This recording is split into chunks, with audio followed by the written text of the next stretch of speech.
Perhaps then, through serious introspection, the rogue will realize his many faults and be at peace with the task we've given him. Perhaps, Aegon said, though he wasn't so sure. Liam O'Connor and peace did not seem to mix. The man was hell-bent on winning Cora McLeod for himself.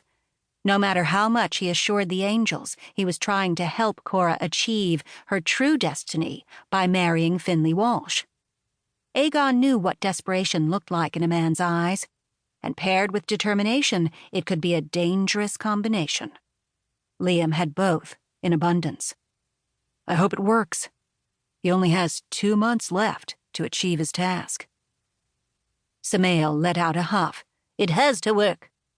We can't interfere with his free will, and this is the last thing I could think of to help steer him in the right direction. We've already agreed to some of the boosts he's asked for. Rudimentary computer knowledge, fair warning when we plan to visit. We've even made it so he'd no longer feel pain whenever he and Cora touch. He gave Aegon a stern look. That last one was only because you advocated so strongly on his behalf. I think we can trust him to make the right decisions, Aegon said. I know he seems like a lost cause, but let us have faith that he will prevail. Faith, Samael said, as they watched the tall man disappear into the bar. In a rogue. What could possibly go wrong? 1. Liam O'Connor wrapped his arm around Cora McLeod, shifting her body so she was exactly where he wanted her, flush against his. No, don't overthink it. Just let it happen. I can't believe I'm doing this. Cora's voice was like a whisper of silk against his skin. He closed his eyes, savoring the exquisite nearness of her. He'd waited lifetimes to hold her in his arms again. You can go now, Liam. Cora stuck her tongue between her teeth, squinted one eye, and aimed at the dartboard on the wall. I've got this. Liam stepped back, already missing her warmth and the sweet herbal scent of her hair.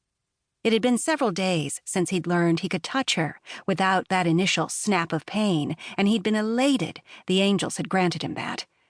There weren't many reasons to like those two, but that was a big one.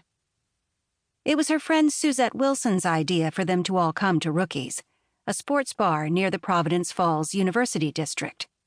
Suzette had insisted Cora and Liam needed to spend Saturday night doing something fun with normal people, and she wasn't wrong. They'd been wrapped up in police work ever since the murder of John Brady, a respected businessman in the community, who also happened to be the husband of Liam's ex-mistress. It had been a complicated month. And if it wasn't for the kind-hearted Cora and the well-meaning street kid Billy Mack intervening on his behalf, Liam might have lost his only chance at redemption. Now he had 2 months left to save his immortal soul. But he could focus on that tomorrow. Tonight, it was nice to get out and do something carefree. You can do it, Cora, a man's deep voice said from the bar. Liam hid his grimace with a swig of beer. Suzette had also taken it upon herself to invite the world's greatest bore, Finley Walsh. Unfortunately, Finn was Cora's destined soulmate, and as much as Liam hated the task the angels had given him, he had to somehow find a way to make Cora fall in love with the man. If he didn't succeed, well, best not to think about the alternative. Cora drew her hand back and let the dart fly. It missed the entire board by a good 18 inches, landing with a thunk against the wood-paneled wall. She gave a frustrated growl and stomped her foot, which made Liam smile. Cora was adorable.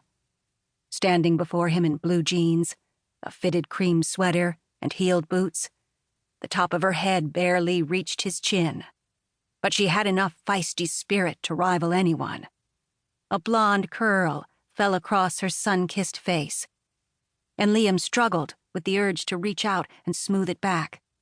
She had no idea how beautiful she was to him. No idea.